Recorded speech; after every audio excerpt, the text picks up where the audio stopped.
सुस्वागतम दोस्तों, मैं संजय सिंधे आप सभी का स्वागत करता हूं मेरे YouTube चैनल पर। आज हम बाल महाभारत कथा कक्षा 7वीं की पूरक पाठ्य पुस्तक का 37वां अध्याय देख रहे हैं। कर्ण और दुर्योधन भी मारे गए। तो अभी तक हमने इससे पहले हमने देखा था कि किस प्रकार से भूरिश्रवा, जयद्रथ और आचार्य द्रोण की मृत्यु भी युद्ध में हो चुकी है। तो चलिए आगे बढ़ते हैं हम अपने इस अध्याय की तरफ। द्रोण के मारे जाने पर कौरव पक्ष के राजाओं ने कर्ण को सेनापति मनोनीत किया अर्थात चुना गया। मद्रराज शल्य कर्ण के सारथी बने, जो कि मामा थे पांडव के, और बड़े ही कुचक्र के द्वारा दुर्योधन ने मद्रराज शल्य को अपने पक्ष में कर लिया था। इसकी कहानी हम देख चुके हैं। दूसरे दिन कर्ण के सेनापतित्व में फिर से घमासान युद्ध जारी हो गया। अर्जुन की रक्षा करता हुआ भीम अपने रथ पर उसके पीछे पीछे चला और दोनों एक साथ कर्ण पर टूट पड़े। जब दुशासन ने यह देखा तो उसने भीम पर बाणों की वर्षा कर दी। उसको भीम ने एक ही धक्के में जमीन पर गिरा दिया और उसका एक एक अंग तोड़ मरोड़ डाला। भीम मैदान में नाचने कूदने लगा और चिल्लाने लगा, मेरी एक प्रतिज्ञा पूरी हुई, अब दुर्योधन की बारी है, उसका काम तमाम करना बाकी है। इस प्रकार से दुशासन के संदर्भ में जो प्रतिज्ञा दी थी भीमसेन ने, वो उस जगह पर उसने पूरी कर ली है।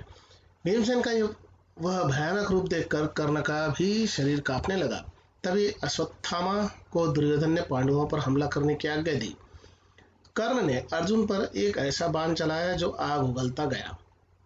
अर्जुन की ओर से उस भयानक तीर को आता हुआ देखकर कृष्ण ने रथ को पांव के अंगूठे से दबा दिया, जिससे रथ जमीन में 5 अंगुल धंस गया।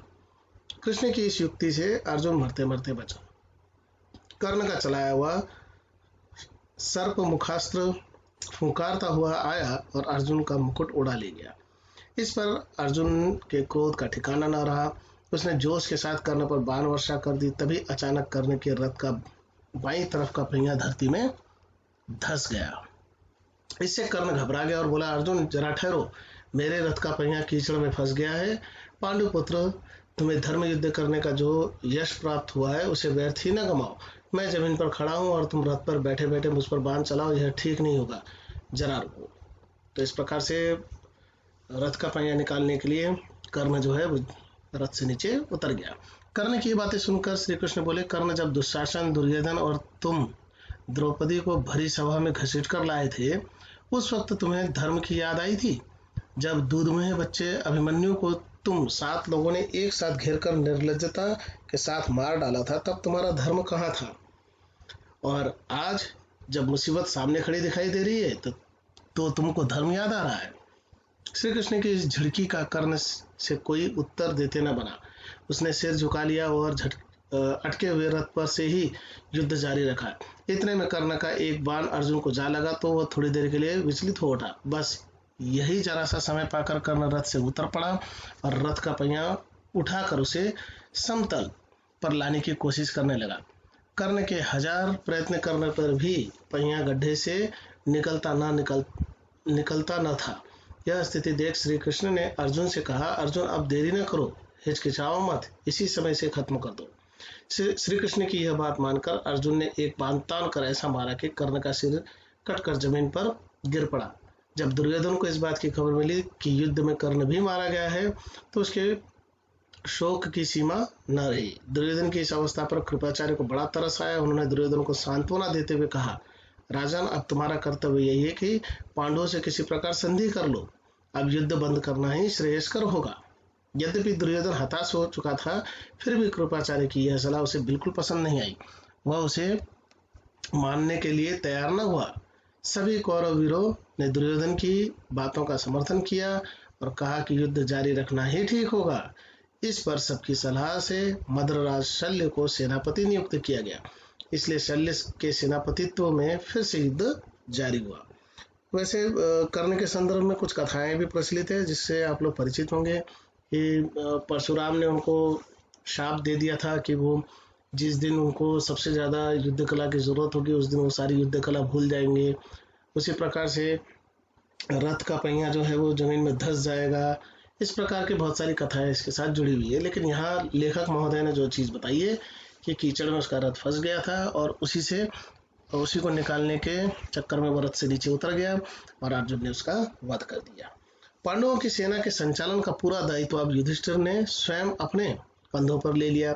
शल्य पर उन्होंने स्वयं आक्रमण किया। युधिष्ठिर ने शल्य पर शक्ति का प्रयोग किया और मद्रराज शल्य मृत होकर रथ पर से धड़ाम से गिर पड़े। जब शल्य भी मारा गया तो कौरव सेना निस्सहाय सी हो गई। फिर भी धृतराष्ट्र के रहे सहे पुत्रों ने हिम्मत न हारी। दूसरी ओर शकुनी और सहदेव का युद्ध हो रहा था। तलवार की पैनी धार के समान नोक वाला एक बाण शकुनी पर चलाते हुए सहदेव ने गरज कर कहा, शकुनी अपने किए का फल भुगत ही ले। और मानो उसकी बात सफल भी हो गई। बाण धनुष से निकला ही नहीं कि शकुनी का सिर कटकर गिर पड़ा। इस प्रकार कौरव सेना के सारे वीर कुरुक्षेत्र की भूमि पर सदा के लिए सो गए। अकेला दुर्योधन जीवित बचा था। अब उसके पास ना तो सेना थी ना रथ। उस वीर की स्थिति बड़ी दयनीय थी। ऐसी हालत में दुर्योधन अकेला ही हाथ में गदा लिए हुए एक जलाशय की ओर चुपके से चल दिया। उधर दूसरे दिन युधिष्ठिर और उसके भाई उसे खोजते हुए उसी जलाशय के पास जा पहुंचे जहां वो छिपा हुआ बैठा था। श्री कृष्ण भी उनके साथ थे। उन सबको यह पता चल गया था कि दुर्योधन जलाशय में छिपा हुआ है। युधिष्ठिर ने कहा, दुर्योधन अपने कुटुंब और वंश का नाश कराने के बाद अब पानी में छिपकर प्राण बचाना चाहते हो? यह सुनकर दुर्योधन ने व्यथित होकर कहा, मैं ना तो डरा हुआ हुई हूँ और ना मुझे प्राणों का ही मोह है। फिर भी सच पूछो तो युद्ध से मेरा जी हट गया है। मेरे सभी संगी साथी और बंधु बांधव मारे जा चुके हैं।